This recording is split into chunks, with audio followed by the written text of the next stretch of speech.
Olá, olá você, como vai? Tudo bem? Seja muito bem-vindo ao meu canal. Eu sou o professor Cristiano Martins e vamos aqui para uma aula de Direito Penal parte especial. Hoje nós vamos estudar o artigo 151, que é os crimes contra a inviolabilidade de correspondência. Antes de iniciarmos a nossa aula, eu vou pedir para você assinar o meu canal. Se você ainda não é assinante, é só clicar aqui nesse botãozinho vermelho que é aqui embaixo, onde eu estou apontando, para você assinar o canal, ativa o sininho para você receber todas as notificações dos novos vídeos, das novas aulas de direito que eu aqui postar, das lives que de vez em quando eu faço com vocês, meus seguidores aqui no canal, que eu posto essas aulas com muito prazer, com muita alegria, conteúdo gratuito e de qualidade, né? Caso assim você o ache, aqui no meu canal. Vamos lá para começar a nossa aula sem maiores delongas. Antes de tudo, tem aqui vou fazer propaganda, um pouco de merchan, o meu canal no Instagram, que é Prof. Cristiano Martins, e o meu canal lá no Telegram,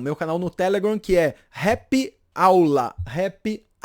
Se você tiver aí o Telegram, é só você buscar esse canal com esse nome, ou você vai aqui nesse site, nesse endereço t.me/Happy Aula, que você vai ser direcionado lá pro meu canal de Telegram, que eu mando todas as notificações, as notícias quando tiver novas lives e novos vídeos postados aqui no canal. Vamos lá? Continuando aqui, artigo 151, violação de correspondência. Vamos fazer a leitura antes de iniciar as explicações. Devassar indevidamente o conteúdo de correspondência fechada dirigida a outrem, pena de detenção de 1 a 6 meses ou multa. E aí nós temos os parágrafos. Parágrafo 1º, que é a sonegação ou destruição de correspondência. Na mesma pena incorre quem se apossa indevidamente de correspondência alheia, embora não fechada, e no todo ou em parte a sonega ou destrói. Violação de comunicação telegráfica, radioelétrica ou telefônica, inciso 2. Quem indevidamente divulga, transmite a outrem ou utiliza abusivamente comunicação telegráfica ou radioelétrica dirigida a terceiro ou conversação telefônica entre outras pessoas. Quem impede a comunicação ou a conversação referidas no número anterior. Quem instala ou utiliza estação ou aparelho radioelétrico sem observância da disposição legal. Parágrafo 2º, as penas aumentam-se da metade se há dano para outrem. Parágrafo 3º, se o agente comete o crime com abuso de função em serviço postal, telegráfico, radioelétrico ou telefônico, a pena de detenção de 1 a 3 anos. E parágrafo 4º, somente se procede mediante representação, salvo nos casos do parágrafo 1º, inciso 4 e do parágrafo 3º. Beleza, vamos lá então começar aqui com aqueles tópicos normais de explicação de direito penal parte especial, de normas penais incriminadoras, né? Que é o bem jurídico, sujeito ativo, sujeito passivo, tipicidade objetiva, tipicidade subjetiva, objetiva e subjetiva, consumação, tentativa e ação penal pública. Começando aqui com o bem jurídico protegido. Qual é o bem jurídico protegido? Olha só o bem jurídico criado lá pela Constituição Federal no artigo 5º, inciso 12. Vamos fazer a leitura. É inviolável o sigilo da correspondência e das comunicações telegráficas, de dados e das comunicações telefônicas, salvo no último caso por ordem judicial, nas hipóteses e na forma que a lei estabelecer para fins de investigação criminal ou instrução processual penal. Então nós temos aqui o bem jurídico dessa inviolabilidade, né? E com a qual ainda há alguns tipos de exceções previstas no inciso 12. Então o bem jurídico aqui protegido, qual é o bem jurídico protegido? O bem jurídico protegido é a liberdade de expressão e de manifestação do pensamento, que está coadunada aí dentro das correspondências. Ficou pequeno, né? Deixa eu só aumentar aqui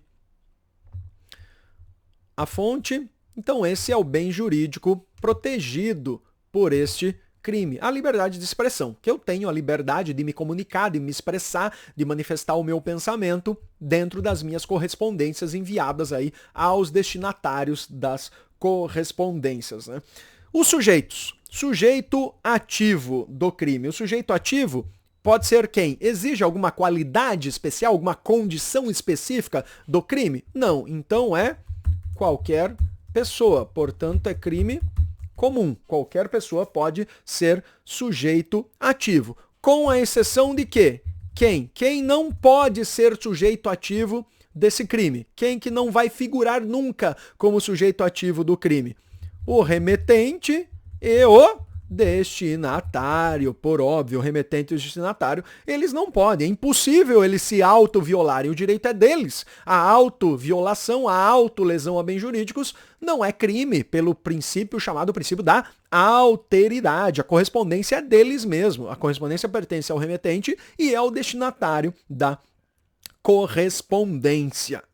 Lembrando que nós temos aí uma situação no parágrafo ali terceiro, né? Se o agente comete o crime com abuso de função em serviço postal, telegráfico, radioelétrico ou telefônico, aí sim, aqui nesse parágrafo terceiro, depois nós vamos ver um detalhe muito importante sobre o parágrafo terceiro. Mas nessa situação é crime comum? Não, aí não é crime comum, né? Aí é crime próprio, porque aí que tem uma condição especial para praticar esse parágrafo terceiro, que é a pessoa exercer uma função em serviço postal, telegráfico, radioelétrico ou telefônico. Uma questão interessante debatida nas doutrinas é a questão do cego e do analfabeto. O cego e analfabeto, ele pode ser sujeito ativo do crime? É obrigatório que a pessoa tenha a sua função de visão plenamente funcionando para praticar esse crime? A pessoa precisa ser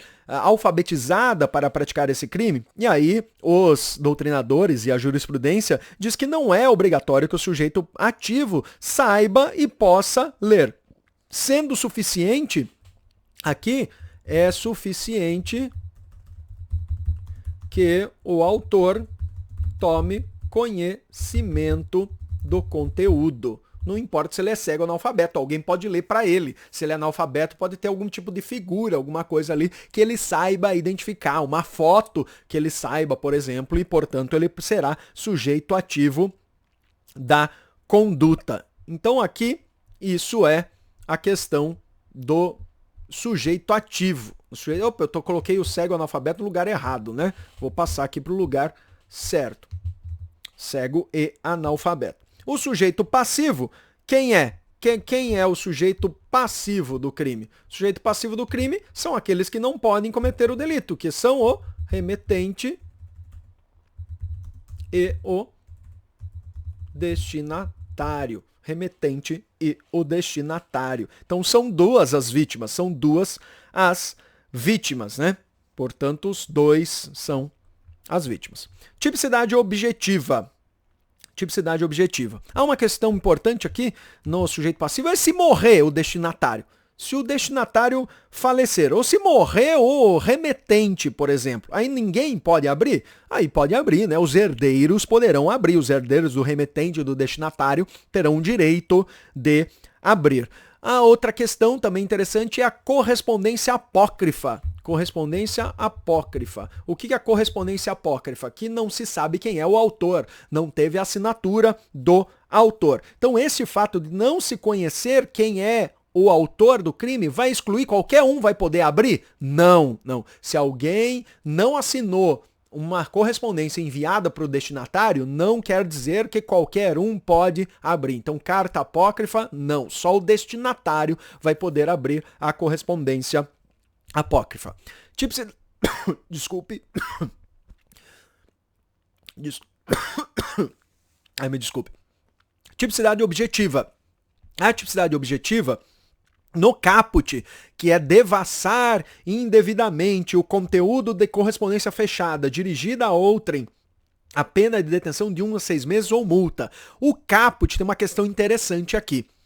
O caput, ele está revogado por qual artigo? Aqui, ó, pela Lei 6.538 de 1978. É uma lei especial, é a lei que dispõe sobre os serviços postais, portanto, pela regra do princípio da especialidade, quando há essa situação de conflito de leis, a gente já estudou isso, pelo conflito de leis, qual a lei que vai se aplicar ao caso concreto? Primeiro princípio que você vai se utilizar tem a alternatividade, a subsidiariedade e tem a especialidade. Se há uma lei específica disciplinando aquele assunto específico e esta lei é posterior, é ela que será aplicável ao caso concreto. Nosso Código Penal é de que ano mesmo? De 1900 e bolinha, de 1940. E essa lei específica de que dispõe sobre os serviços postais é de 1978. Então qual o artigo que vai valer? É este aqui, tá? Por isso o caput está revogado. Olha lá, lê comigo aqui o artigo 40 da Lei 6.538. Vê se não é exatamente igual. Violação de correspondência. Devassar indevidamente o conteúdo de correspondência fechada dirigida a outrem. Pena de detenção de até 6 meses ou pagamento não excedente a 20 dias multa. E ainda tem o parágrafo 1º, sonegação ou destruição de correspondência. Incorre nas mesmas penas quem se apossa indevidamente de correspondência alheia, embora não fechada, para sonegá-la ou destruí-la no todo ou em parte. Então, da mesma forma, o parágrafo 1º do artigo 150 também está revogado. Parágrafo 1º, inciso 1. Parágrafo 1º, inciso 1. Está revogado pelo quê? Está revogado por esse parágrafo 1º do artigo 40 da Lei 6.538, de 22 de junho de 1978. Aqui, para nós explicarmos algumas questões desse artigo, portanto, o núcleo ele é devassar. Núcleo, fala aqui, o verbo, né, é devassar. O que é o devassar? Devassar é olhar, invadir, descobrir o conteúdo da correspondência. Então isso é o verbo devassar. O que é carta e correspondência? Que fala o conteúdo da correspondência ou da carta. O que é a carta ou correspondência? A própria Lei 6.538 diz quanto a o que é. Olha lá o artigo 47 dessa lei. Para os efeitos dessa lei são adotadas as seguintes definições. Carta, olha lá. Objeto de correspondência com ou sem envoltório, sob a forma de comunicação escrita, de natureza administrativa, social, comercial ou qualquer outra, que contém informação de interesse específico do destinatário. E aí tem correspondência, toda a comunicação de pessoa a pessoa por meio de carta, através da via postal ou por telegrama. Então isso é aqui o que é carta e o que é correspondência. A correspondência fechada. A violação desse crime somente poderá ocorrer em correspondência fechada. Se a carta estiver aberta, a conduta será atípica. Ou então vai configurar a prática do parágrafo 1º, inciso 1, que é quem se apossa indevidamente de correspondência alheia, embora não fechada em no todo ou em parte, a sonega ou destrói. Que é aqui, vamos voltar. Aqui, ó, parágrafo 1º do artigo 40 dessa lei 6.538. Olha lá o parágrafo 1º. Incorre nas mesmas penas quem se apossa indevidamente de correspondência alheia, embora não fechada. Então a carta pode estar aberta, a carta ou correspondência, para sonegá-la ou destruí-la. Sonegá-la é sumir com a carta e destruí-la é rasgar, queimar, enfim. Então, por mais que a carta esteja aberta, também haverá o crime aí de violação de correspondência desse artigo 40 desta lei específica. Então não é porque a carta é aberta que não vai se praticar o crime. E aí nós temos o indevidamente, né? No artigo 40. O indevidamente é elemento normativo do tipo que fala sobre um juízo de valor, que é que não basta que o autor do crime ele pratique a devassa na correspondência. É necessário que seja indevido. E o que é indevido? Sem a autorização sem a autorização para que ocorra a devassa, Nós temos lá também o artigo 10 da Lei 6.538, que diz uma excludente do crime. Ó, não constitui violação de sigilo de correspondência postal a abertura da carta, olha lá, endereçada a homônimo no mesmo endereço. Sei lá, João da Silva. Meu Deus, quantos bilhões de João da Silva não existem no mundo? Bilhões eu exagerei, né? Mas é muita gente. Então, se foi endereçada anônima, como é que a pessoa ia saber que não era ela? que apresente indícios de conter objeto sujeito a pagamento de tributos, que apresente indícios de conter valor não declarado, objeto ou substância de expedição, uso ou entrega proibido, que deva ser inutilizada na forma prevista em regulamento em virtude da impossibilidade da sua entrega e restituição. Então, nessa situação, nos casos do inciso 2 e 3, né? 2 e 3 aqui, ó, indícios de pagamento de tributo e 3 de situações proibidas, a abertura será feita obrigatoriamente na presença do remetente ou do destinatário. Tem mais uma situação aqui que exclui o crime também, que são aquelas questões de correspondências para presos, para detentos do sistema penitenciário. O artigo, eu não coloquei aqui, esqueci, o artigo 41 da LEP, Lei de Execução Penal, Lei de Execução Penal, diz que constituem direitos do preso, contato com o mundo exterior por meio de correspondência escrita, de leitura e de outros, blá, blá, blá, blá, blá. E aí tem o parágrafo único e diz: os direitos previstos poderão ser suspensos ou restringidos mediante ato motivado do diretor do estabelecimento. Então, as correspondências estão passíveis de as correspondências dos detentos estão passíveis aí de fiscalização do seu conteúdo, ok? A tipicidade subjetiva é o dolo, né? Dolo, seja ele direto ou eventual. Direto ou eventual. Basta a vontade livre e consciente de devassar o conteúdo da correspondência fechada. Não existe a modalidade culposa. Não cabe, não encaixa aqui a modalidade culposa. Lembrando aqui uma situação que se o dolo houver dolo específico de crime contra a segurança nacional, se você pegar a carta, devassar a carta e aquele conteúdo possa servir de algo contra a segurança nacional, existe o artigo 13 da Lei 7.170 de 83, que é a Lei dos Crimes contra a Segurança Nacional, contra a segurança nacional, que prevê uma conduta específica quando o autor tiver esse dolo específico, que diz o seguinte: comunicar, entregar ou permitir a comunicação ou a entrega a governo ou grupo estrangeiro ou a organização ou grupo de existência ilegal de dados, documentos ou cópias de documentos, planos, códigos, cifras ou assuntos que, no interesse do Estado brasileiro, são classificados como sigilosos, reclusão de 3 a 15 anos. Não pode ocorrer uma devassa de correspondência do poder público que seja um assunto sigiloso e eu entregue essa correspondência, eu passe esta informação para um governo, para um grupo estrangeiro ou para organizações e grupos ilegais. Eu vou estar cometendo o crime de devassa de correspondência aqui do 151? Não, eu vou cometer esse crime específico, porque o meu dolo é muito maior do que devassa da correspondência. O meu dolo é de atentar contra a segurança nacional, ok? A consumação e a tentativa. Esse é um crime, a violação de correspondência é crime de mera conduta. Não tem nenhum resultado. Não descreve resultado. Eu devassei a correspondência, ponto final, haverá a consumação desse delito. Então é crime de mera conduta. Pouco importa qual foi o resultado que isso trouxe. E a tentativa. É possível? Tentativa. É possível? Sim, é possível. Tentativa é possível. A pessoa tá ali para rasgar a carta e chega alguém. O que você está fazendo aí? Tentativa de devassa de correspondência. Qual é a ação penal? A ação penal é ação penal pública condicionada à representação.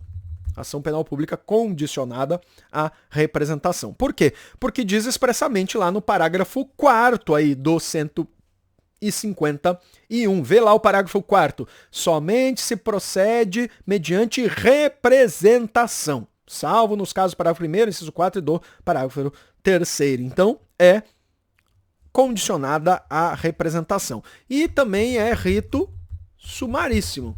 Também vai ser julgado lá pelo juizado especial criminal.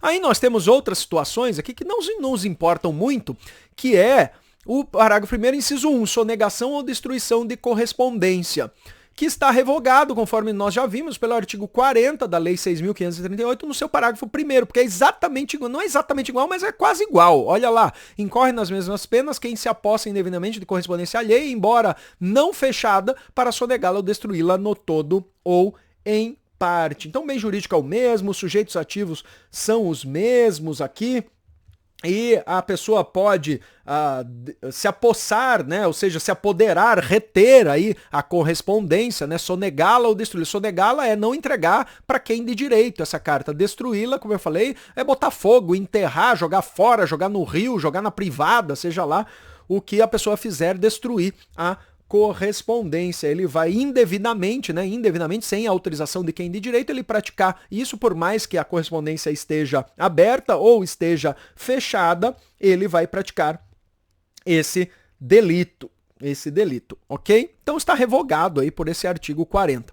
O parágrafo 1º, inciso 2 do Código Penal, aqui do 151, né, o parágrafo 1º, inciso 2, o inciso 2, que é quem indevidamente divulga, transmite a outra, utiliza abusivamente comunicação telegráfica ou radioelétrica, também está revogado, mas está revogado por outra lei, pela Lei 9.296 de 96. O inciso 3 do Código Penal, inciso 3, que é inciso 3. Quem impede a comunicação ou a conversação referidas no número anterior. Inciso 3, que é impedimento de conversação telegráfica ou radioelétrica ou conversação. Parágrafo 1º, inciso 3, que é nas mesmas penas quem impede, o que é impedir? É obstruir, obstar a conversação telegráfica, radioelétrica ou telefônica. Então, alguém que cortar o fio do telefone, cortar as formas de comunicação, é ele que vai praticar esse delito, tá? A instalação ou utilização de estação ou aparelho radioelétrico sem observância de disposição legal, que é o inciso 4 do parágrafo 1º do artigo 151. Também revogado. Olha, só sobrou um aqui, né? Só sobrou 3 por enquanto. Só o inciso 3 do parágrafo 1º que não foi revogado. Todos os demais aqui revogado. Inciso 4, revogado pelo artigo 70 do Código Brasileiro de Telecomunicações. Olha aqui o artigo 70. Constitui crime punível com a pena de detenção de 1 a 2 anos, aumentada de metade se houver dano a terceiro, a instalação ou utilização de telecomunicações sem observância do disposto nesta lei e nos seus regulamentos. Então tá revogado. A majorante do parágrafo 2º, o parágrafo 2º, que é as penas aumentos de metade se há dano para outrem, também está revogado pelo artigo 183 da Lei 9.472 de 97. E a qualificadora do parágrafo 3º, que é lá a forma qualificada do parágrafo 3º, se o agente comete o crime com abuso de função, blá, blá, blá, que a gente já leu, também está revogado pelo artigo 58, inciso 2 do Código Brasileiro de Telecomunicações e revogado pelo artigo 43 da Lei de Serviços Postais. Essas duas leis que nós já fizemos aqui a leitura. E o parágrafo 4º que não está revogado em partes, né, que é a ação penal somente por se procede mediante representação, mas está revogado em partes aqui também pelo artigo 58, inciso 2 desta lei e artigo 43 também do mesmo, que prevê também ação penal pública condicionada à representação. E com isso, terminamos aqui mais um artigo do nosso Código Penal. Terminamos aqui o artigo 151 do Código Penal. Muito obrigado pela sua presença aqui no meu canal. Assine o meu canal, por favor. Mande comentários. Clica no curtir aqui do vídeo. Manda comentários de qual assunto você quer que eu lecione aqui com novas aulas gratuitas para você. Faça perguntas sobre o tema. Eu adoro quando vocês comentam, quando vocês curtem o meu canal. Vai aparecer aqui do lado indicações de vídeos com novos temas de direito penal. Vai aparecer minha carinha aqui mais bonita, feito a make para você assinar o canal. Agradeço muito a sua atenção por ter ficado aqui comigo até agora, estudando o artigo 151 e lhe aguardo num novo vídeo aqui do canal no YouTube. Valeu, grande abraço, muita saúde, glória a Deus, amém ao Todo-Poderoso. Tchau, tchau!